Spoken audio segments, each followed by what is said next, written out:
Այսօր ընդդիմադիրները, ավականու անդամները այսպես ահազանգեցին Մեսրոպ Մանուկյանը, որ նոր քիթաղապետը իրենց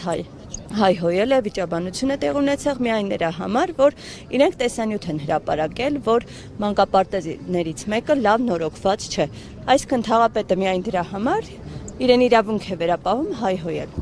Ավելի ներողություն, որպես լրացում զանգարել եւ սպառնալիքներ է հնչեցրել։ Քիչ առաջ փորձեցինք հենց թաղապետից այդ մեկնաբանություն, որևէ բառ շատեց ավելին երևի, չգիտեմ ինչ եղավ, միջոցառմաններ չմասնակցեց, հեռացավ այդ հարցից։ Դուք ինչպես եք զանգում։ Գիտեք, ես 3 տարի քաղաքապետարանի տարբեր աշխատանքների վերաբերյալ նմանատիպ ահազանգեր ստանում եմ եւ տարբեր դեպքերով մենք տենց այդ ահազանգերի հետքերով գնացել ենք եւ մոտավորապես երևի մի 5% դեպքերում իրապես խնդիր է եղել եւ իրապես խնդիր ասելով ինչ նկատի ունեմ կոնկրետ այդ դեպքը որը նկարագրում եք մի մանկապարտեզի մասին է խոսքը որը քաղաքապետարանը դեռևս չի ընդունել ասենք այո այդտեղ կան խնդիրներ Երևանի քաղաքապետարանի շին բարեկարգման վարչությունը դեռևս գումարը չի վճարել ամբողջությամբ եւ այդ խնդիրների լուծման ճանապարհը շինարարին, տեղ հսկողին եւ մնացածին աշխատացնել է Ինչ անում է Երևանի քաղաքապետարանը։ Այդպես անելով մենք 3 տարի բոլոր այն տարբեր հատվածներում շինարարության վերաբերյալ մտահոգությունների մասին բարձրաձայնումները շտկել ենք տվել։ Այսինքն երբեք այդպիսի դեպք չի եղել, որ մենք աշխատանքը փակած լինենք, ընդունած լինենք ու իրականում դրա մասին այդ բարձրաձայնումը իրականություն դուրս գա։ Հիմա եկեք հասկանանք արդեն ինչ քանի որ Նաև ենթադրում եմ, որ այդ աշխատելավոճը ամբողջական իր արդյունքը չի տալ, այսինքն այդ ամեն ինչի մեջ շատ մեծ սուտ կա, շատ մեծ ստի չափաբաժին կա։ Այսինքն երբ որ դու հասկանում ես, որ քաղաքապետարանը այդ աշխատանքը չի ընդունել, ու ամեն անգամ դու գնում ես այն հատվածներում, որտեղ Երևանի քաղաքապետարանը դեռևս աշխատանք չի ընդունել, բարձրաձայնում ես այդ աշխատանքի խնդիրների մասին, բարձր որ Երևանի քաղաքապետարանն էլ ինչ որ մի տրամաբանական տեսակ ավարտ է։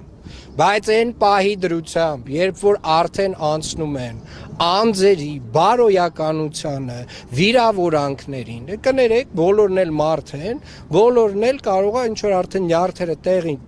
տան ու մի բան էլ մյուս կողմը ասի, մի բան էլ ավել ասի, ու սրանից հետո ժողովուրդ ջան, կներեք ամենայն հարգանքով բոլորի նկատմամբ, ով մտածում է, որ ինքը անձ վիրավորելով պատասխան չի ստանալու, դա չարաչար սխալվում է։ Բա եթե ձեր հայրահոպելի վարորդներին համբալ անվանեց, ինչու մինչև հիմա անգամ դատական հայցերի չի ներկան, նիստերին չի ներկայանում, պարոն Աբինյան, այդ դեպքում նորմալ է։ Գիտեք, ձեր օրակարգերը հարգելիներս, ես առաջարկում եմ, դա ձեր օրակարգերը, ես չեմ վիրավորում, ընդդիմադիրների հետ բարձր ասում եմ, սիրելիներս, ձեր օրակարգերը գնացեք, մեր ընդդիմադիր գործիչների հետ զարգացրեք, իմ հետ դուք նշում եք, որ չհանձնված մանկապարտեզի որակն են Այո, ցույց տալիս ընդդիմադիրները, իսկ երբ